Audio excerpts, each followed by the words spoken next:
My husband has face blindness. 5 years into our marriage, he still stops me at the entrance of our complex asking, "Who are you looking for?" When I bring him food, he mistakes me for someone else's wife, waving awkwardly. I specially put a mole on my face so he would remember me, but he didn't notice. The most despairing time was when I was hit by a car at the entrance of the complex, my face covered in blood. He rushed over after receiving the call, but searched for a long time among the crowd of onlookers, finally asking a passerby, "Excuse me, is my wife the one who's injured?" His brother comforted me. "Vivian, don't blame Miles, he was born with this condition. He has you in his heart." I almost believed it. Until that day, his high school sweetheart Fiona moved into our complex. I saw with my own eyes that Fiona, wearing a mask and sunglasses, merely waved from 100 meters away, and Miles immediately recognized her, welcoming her with a beaming smile, skillfully taking the things from her hands. Fiona took off her sunglasses and playfully poked his chest with her finger. "You silly thing, you could recognize me even when I'm covered up like this. Did you install a radar on me?" Miles smiled innocently. "I'd recognize your silhouette even if you turned to ashes."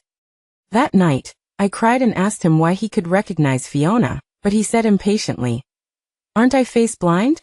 I mistook her, okay." I completely lost hope. The next day, I took all the savings at home and walked into the best plastic surgery hospital in the city. I said to the doctor, "Doctor, make me look like her, exactly the same." In the plastic surgery hospital, I pushed Fiona's photo in front of the doctor. The doctor adjusted his glasses, looked at me calmly, his eyes filled with inquiry. "Ms. Vivian, plastic surgery is irreversible. Living with someone else's face, you might lose yourself." Lose myself? I already have no self. In Miles's eyes, I'm not even a complete and independent person, just a blurry shadow that can be mistaken at any time. I'm sure. I looked at the doctor, my tone unwavering. "I just want this face, I can pay any amount." The doctor was silent for a moment, then nodded. "My assistant will explain the surgical risks and costs to you. Think it over carefully, you can contact me at any time." I signed a series of documents and swiped away all the money in the card. That card contained the money that Miles and I had saved little by little from the first day of our marriage. We said that when the child was born, we would use this money to give him the best future.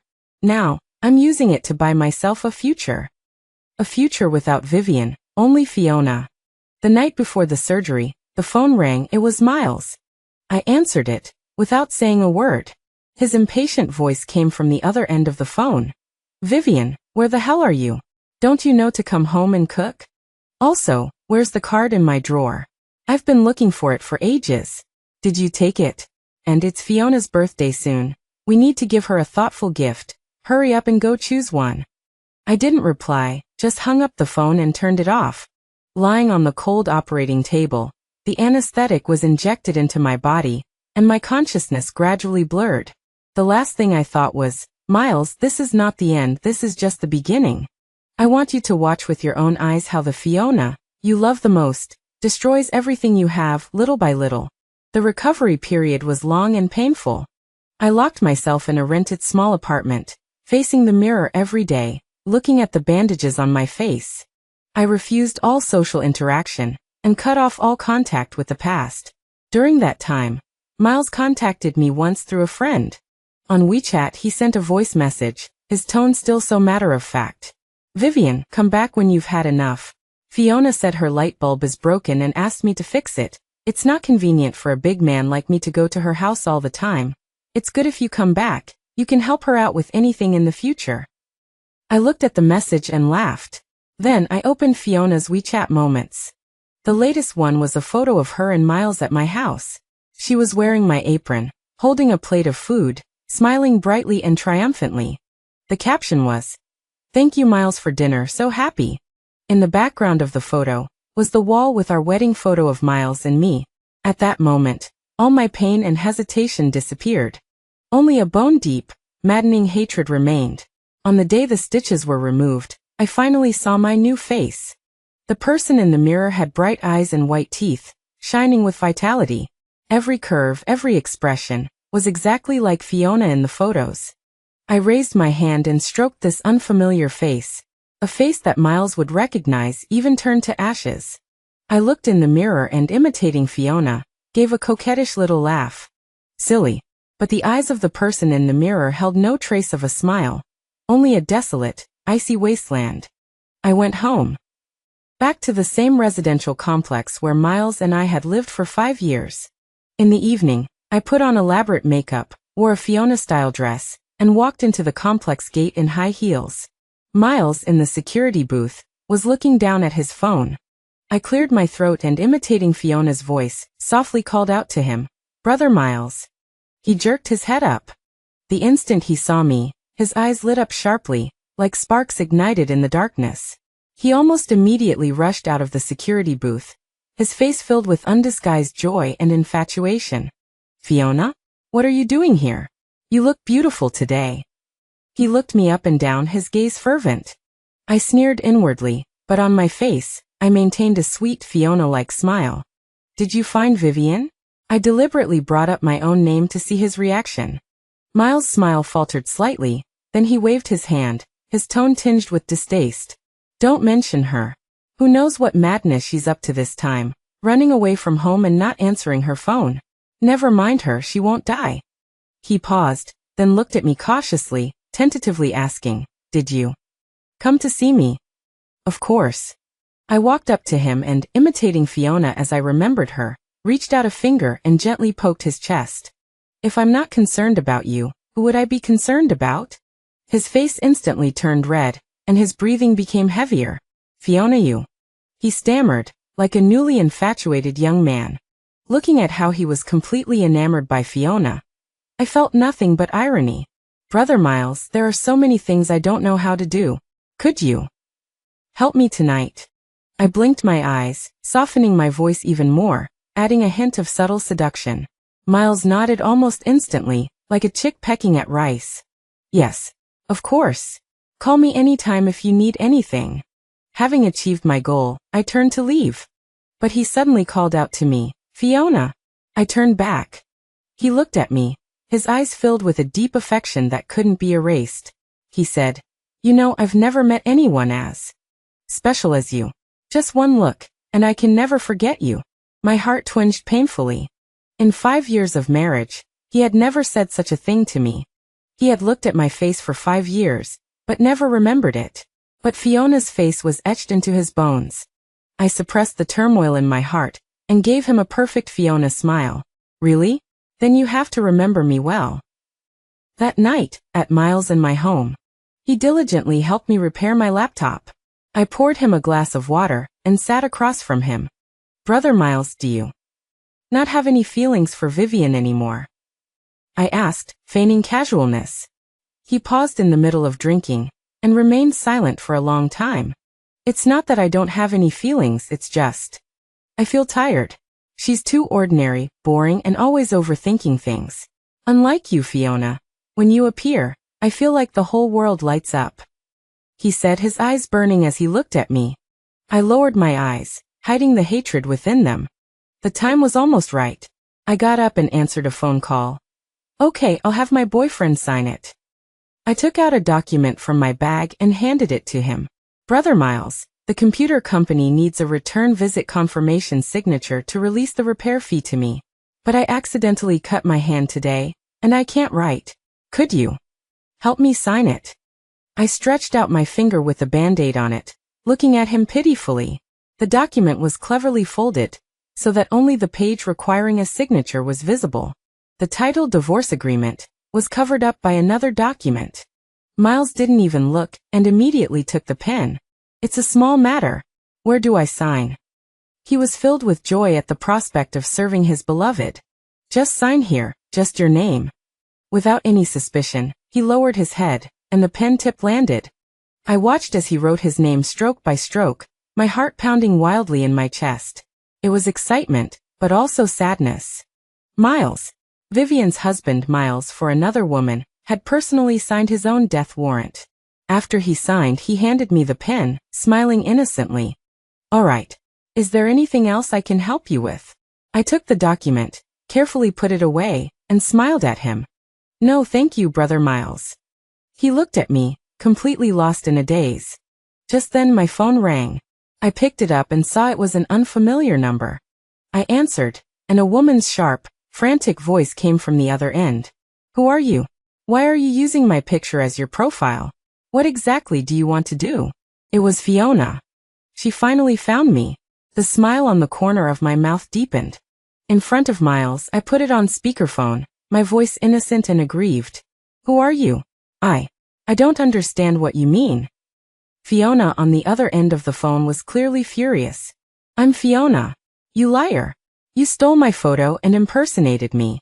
I'm telling you, I've already called the police. When Miles heard the name Fiona, his face changed instantly. He looked at me with confusion, then looked at the phone. I showed a panic-stricken expression at just the right moment, tears welling up in my eyes. Brother Miles. I don't know what's going on, I am Fiona. I grabbed his arm, my body trembling slightly. Who is she? Why is she slandering me? Miles was confused by the two of us. He yelled into the phone. Who the hell are you?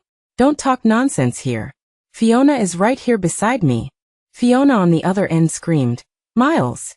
Are you crazy? I'm Fiona. The one next to you is fake. A liar. After she roared, she was probably too angry, and hung up the phone. The room was silent. Miles looked at me, his eyes filled with confusion and struggle. I sobbed at the right moment, tears falling like broken beads. Brother Miles, I'm so scared. Why is she doing this to me? Is it because I'm getting too close to you, and she's jealous of me? I directed the blame towards jealousy. Men are always particularly confident in such matters. Sure enough, Miles' expression immediately relaxed a lot. The confusion in his eyes slowly turned into pity for me and disgust for the other Fiona. He patted me on the back, comforting me softly. Don't be afraid, I'm here. It must be a crazy woman, trying to ruin us. Just ignore her. The "we" from his mouth disgusted me. But I still obediently leaned into his arms and whispered, But she said she called the police. What if the police come? It'll be good if the police come, Miles said indignantly. Let her explain it clearly in front of the police. Let's see how she can argue then. He trusted my face blindly. I sneered inwardly, but my face was full of gratitude and reliance. You're so good, Miles. After sending Miles away, I immediately put away the signed divorce agreement. The next day, I took it, my ID card, and my marriage certificate and went to the Civil Affairs Bureau. The procedure was surprisingly smooth. When I received the dark green divorce certificate, I felt lighter all over. 5 years of marriage, like a nightmare, had finally ended. And the nightmare for Miles and Fiona had just begun. The first thing I did was use Fiona's identity to approach her fiancé Griffin. I had investigated him, and Griffin was a very possessive man who hated betrayal the most. I asked him to meet me at a cafe and told him that I was Fiona's sister, who had been sent away when I was young and had only recently returned. I fabricated a tragic background story, saying that I had a hard life, but my sister Fiona refused to acknowledge me. Griffin was skeptical. I took out a photo of me before the plastic surgery, which was Vivian's photo. This is what I used to look like. I had an accident that disfigured me, so I had to have plastic surgery to look like my sister. I just wanted her to look at me more. I cried with tears streaming down my face, and any man would feel pity. Then I casually mentioned Miles. My sister.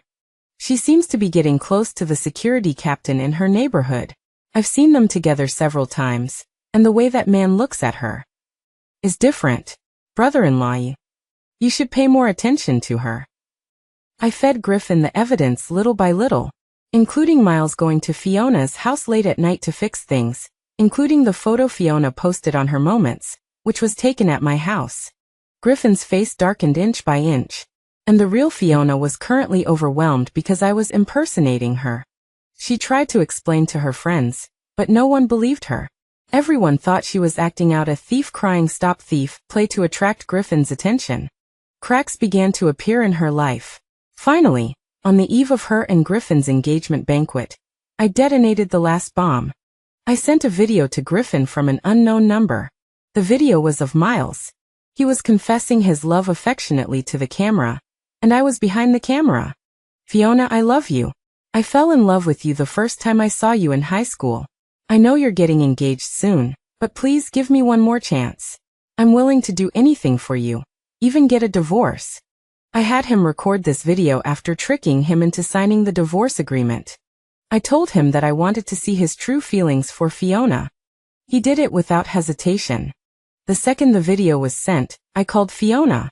Fiona, I'm afraid your engagement banquet won't be happening, I said with a smile. On the other end of the phone was her terrified scream. Fiona's engagement banquet turned into a huge farce.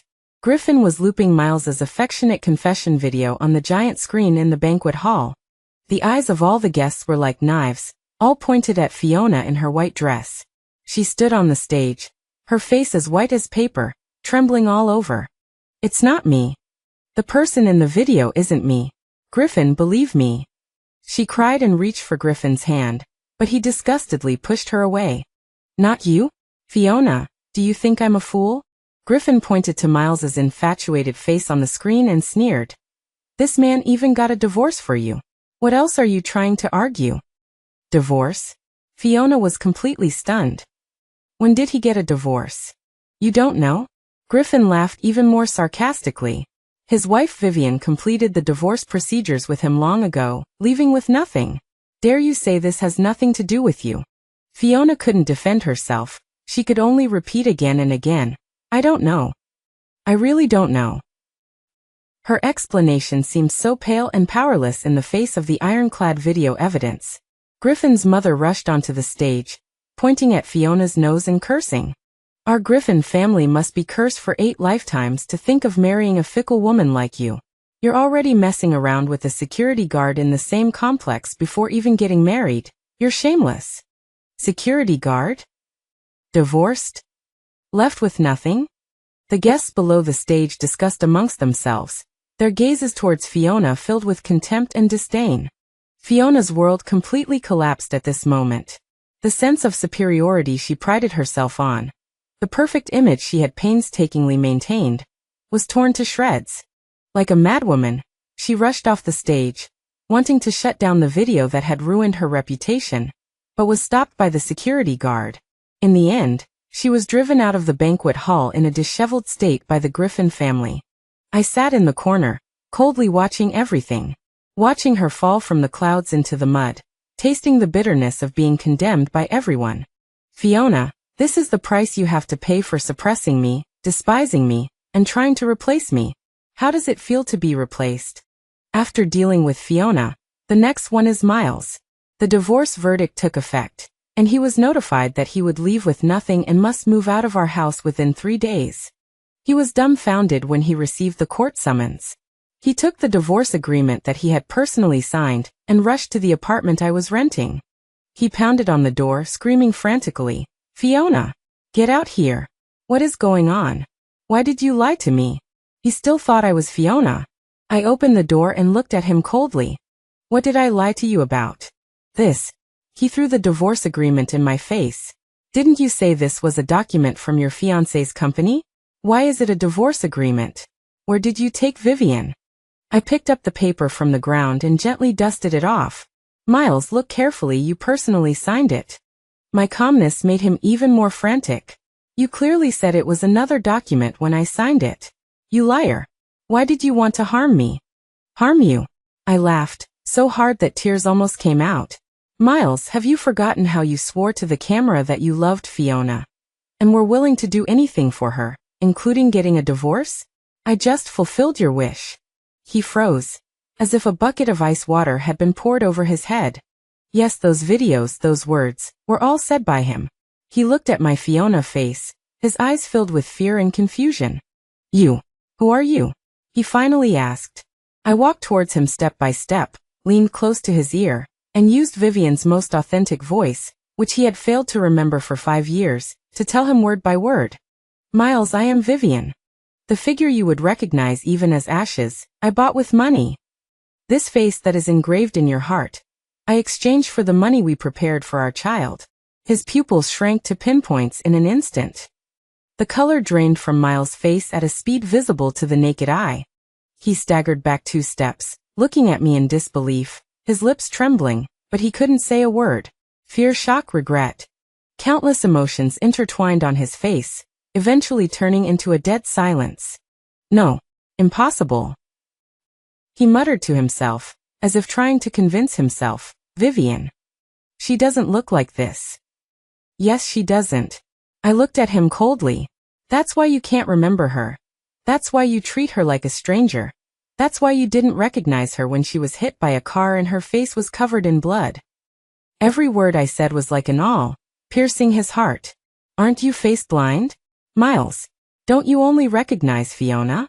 I pointed to my face and smiled cruelly at him. Now I am Fiona. Look at me, tell me, do you recognize me? He stared intently at my face, his eyes filled with extreme pain and struggle. This face he had been obsessed with for so long had now become the most terrible curse. He wanted to find traces of Vivian on this face, but he couldn't find anything. Every detail of this face was mocking his stupidity and blindness. Vivian. He finally broke down, reaching out to grab me. I'm sorry. Vivian, I was wrong. I took a step back, avoiding his touch. Don't touch me, I feel dirty. My disgust was the last straw that broke him. His legs went weak, and he slumped to the ground like a dog with its spine removed. Why? Why did you do this? He hugged his head, howling in pain. Why? I looked down at him condescendingly. You should ask yourself that question. Ask yourself why you mistook me for someone else when I brought you food. Ask yourself why you didn't notice after I had a mole dotted on my face. Ask yourself why you asked a passerby, is my wife the one who got hurt, after I was hit by a car? And ask yourself why you can recognize Fiona even if she's turned to ashes. I roared out the last sentence with all my might, and the grievances and anger that had been accumulating for 5 years burst out at this moment. Miles was speechless from my questioning. He could only shake his head helplessly, tears and snot running down his face. I didn't mean to. Vivian, I really didn't mean to. Enough. I interrupted him. I don't care for your apologies. The house, the car, the savings are all mine. Within 3 days, get out of my world. After saying that, I didn't look at him again and turned to close the door. Outside the door came his desperate, beast-like wails. I leaned against the door, my body slowly sliding down. Tears finally still fell uncontrollably. Revenge had been achieved, but I didn't feel the joy I had imagined. My heart was empty, as if a piece had been dug out. Vivian was already dead. She died in Miles repeated, not recognizing. Died in his phrase, I can recognize your silhouette even if you're turned to ashes. Now alive, was just a vengeful ghost wearing Fiona's face, here to claim their lives. Fiona was more tenacious than I had imagined. After being ruined, she didn't give up. She found me, ambushing me downstairs in my rented apartment building. At that time, I had just come out of the law firm, having received all the property transfer certificates. When she saw me, she rushed over like a madwoman, her face twisted with rage. Vivian, you bitch. You ruined everything for me. She pounced on me, trying to grab my face, but I easily dodged. In the months of recovery, I not only changed my face, but also joined a gym and learned some self-defense. Now, I was no longer the weak and vulnerable Vivian. You're everything. I looked at her with a cold smile. Are you referring to the sense of superiority of stealing someone else's fiancé? Or the pleasure of enjoying the special treatment of someone else's husband, and using it to suppress his wife? My words accurately hit her sore spot. Her face turned green and white. She pointed at me, too angry to speak. Me what? I looked at her leisurely. Fiona, when you poked Miles' chest with your finger and asked him coquettishly if he had installed a radar on you, did you ever think that today would come? When you lived in my house, used my things, ate the food my husband cooked, and posted it on social media to show off, did you ever think that all of this would eventually have to be paid back? Fiona was pushed back by my words, her eyes filled with resentment. Vivian, don't be complacent. Do you think you've won? You used a fake face to get all this. Can you honestly say you feel happy? You're just a pathetic worm. A pathetic worm who couldn't even keep her own husband. She began to attack my character. Unfortunately, I didn't care anymore. Yes, I am a pathetic worm. I admitted frankly. But now you're not even as good as a pathetic worm. You lost your fiancé, you lost your reputation, You lost everything you were so proud of. And I have money, a house and freedom. Tell me, which of us is more pathetic? Fiona was completely enraged. She pounced on me again like a crazed lioness. This time, I didn't dodge. Just before she was about to touch me, a figure rushed out from the side and pushed her to the ground with a thud. It was Miles. He didn't know when he had come, like a ghost. His eyes were bloodshot red as he stood protectively in front of me, roaring at Fiona who had fallen to the ground. Don't you touch her. Don't you hurt her. Fiona fell to the ground, stunned by Miles's protectiveness of me. Then she erupted into maniacal laughter. Ha ha ha ha. Miles, look closely. Who is she? She's that ordinary wife of yours that you can never remember. She pointed at me, screaming at Miles. Miles's body froze. He turned his head, looking at my face that belonged to Fiona, his eyes filled with struggle and confusion. His brain seemed unable to process this enormous information shock. He looked at me, then at Fiona on the ground, muttering to himself, Vivian. Fiona. Who is Vivian? Who is Fiona? Looking at him like that, I felt nothing, but Fiona's laughter grew more and more shrill. Miles, you blind fool. Look at yourself, how pathetic. You abandoned your wife, abandoned everything for a fake Fiona. Now you can't even tell who's who. You deserve it. You're a complete joke. Her curses struck Miles's confused nerves like a heavy hammer. He suddenly clutched his head and screamed in agony. The sound was so shrill it didn't sound human. He had gone mad. Miles's mind completely collapsed. His face blindness, under the immense mental stimulus, had evolved into severe cognitive impairment. He no longer just couldn't remember faces. He began to lose track of reality and illusion. He was sent to a mental hospital. I visited him once through thick glass. He was wearing a blue and white striped hospital gown, curled up in a corner, his eyes vacant. Seeing me, he suddenly rushed to the glass, pounding on it frantically, his face filled with ecstatic joy. Vivian. It's Vivian. You finally come to see me. He called out Vivian to my face, which was Fiona's. Then a nurse walked past him, and he immediately turned his head, shouting at the completely unfamiliar nurse. Vivian. Don't go. I was wrong. Please forgive me. He mistook everyone for Vivian. Every woman who passed before his eyes would be mistaken for me, and he would chase after them, repenting and begging for forgiveness again and again. He lived in the endless cycle of repentance and illusion that he himself had created. The doctor said that this was probably how he would be for the rest of his life. Looking at the crazy man behind the glass, my heart was calm. Perhaps this was the best punishment for him, to let him live forever in the pain of searching for Vivian, but never finding her. To let him forever shout that name, which he once disdained, at unfamiliar faces. As for Fiona, having lost Griffin, her golden goose, and burdened with a bad reputation, her life took a nosedive. She was too used to superiority and couldn't stand the whispers and pointed fingers from former colleagues and friends. She changed jobs, but because she was unrealistic and demanding, she ran into walls everywhere. To maintain her former glamorous life, she started thinking of other ways. I heard from a former neighbor that she seemed to have gotten involved with a wealthy old man who was 30 years older than her. The old man had a family and only treated her as a plaything. What she once despised the most were women who relied on men. Now, she herself had become such a person. How ironic. I sold the house that held too many painful memories, and used the money to get reconstructive surgery. I didn't want to live with someone else's face anymore. Whether it was Fiona or the humble Vivian, they should both disappear completely. The surgery was successful. When I saw my own original, ordinary face in the mirror again, I felt incredibly at peace. This face may not be beautiful, but it was my own. I used the remaining money to open a small supermarket in another city. Counting inventory every day, welcoming customers, the days passed simply and fulfilling. I stopped thinking about those people and things from the past, as if it was just a nightmare that had nothing to do with me. I thought my life would continue peacefully like this. Until that day, the supermarket door was pushed open, and the wind chimes made a crisp sound. I looked up and said, "Welcome." Then I froze. Standing at the door was Griffin.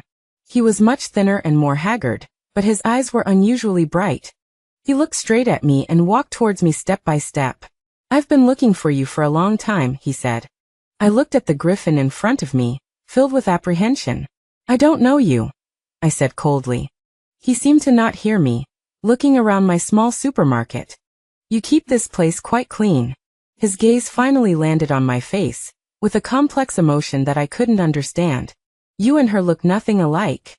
He was talking about Fiona. I frowned. "Sir, if you're not buying anything, please leave." I didn't want to have any further connection with the past. Griffin took out a photo from his pocket and placed it on the checkout counter. In the photo was me before the plastic surgery, that is Vivian. It was the photo of the twin sister that I had shown him to deceive him. My heart sank. "You found me." He nodded, not denying it. "From the beginning of your so-called twin sister story, I felt something was wrong. Fiona doesn't have a sister, I know that better than anyone." He paused and continued. "Later, I had someone investigate, and I found Miles' divorce case, the name Vivian, and also a huge spending record in the city's largest plastic surgery hospital." He looked at me, his gaze intense. "Vivian, your plan was perfect, almost flawless.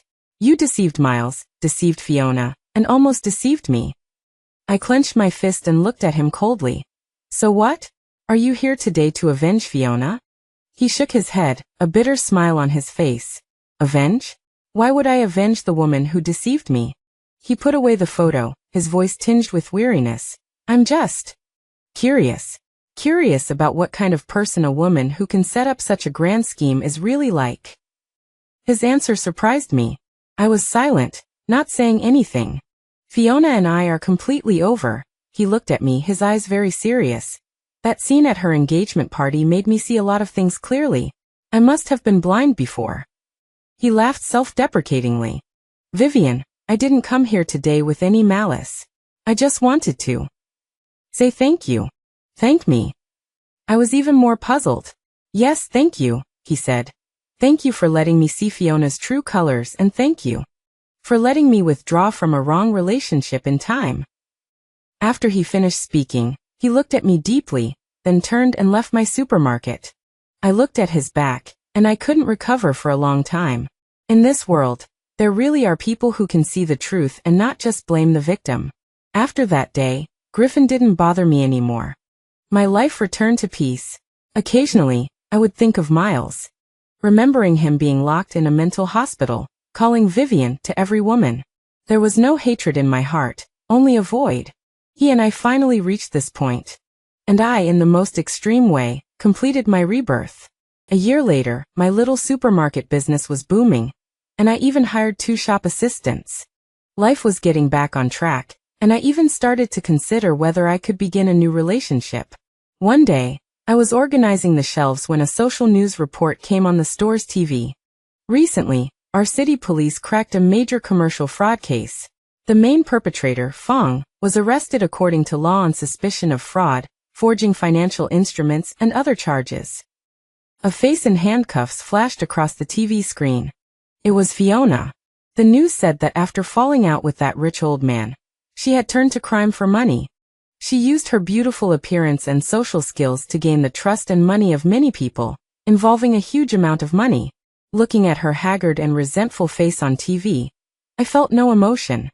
Good and evil will eventually be repaid. She and I both paid the price for our choices. Only, my price was destroying the past, and her price was destroying the future. I turned off the TV, walked out of the supermarket, and looked up at the sky. The sun was just right, the breeze was gentle. I took a deep breath, the air filled with the scent of freedom. I will never lose myself for anyone again. Just then my phone rang. It was an unknown number. I hesitated for a moment, but answered it anyway. A gentle male voice came from the other end of the phone. "Hello, is this Ms. Vivian?" "Yes, it is. This is the XX Mental Rehabilitation Center. Your ex-husband, Mr. Miles. This morning he escaped from the hospital while the nurse wasn't paying attention." My hand holding the phone froze in midair.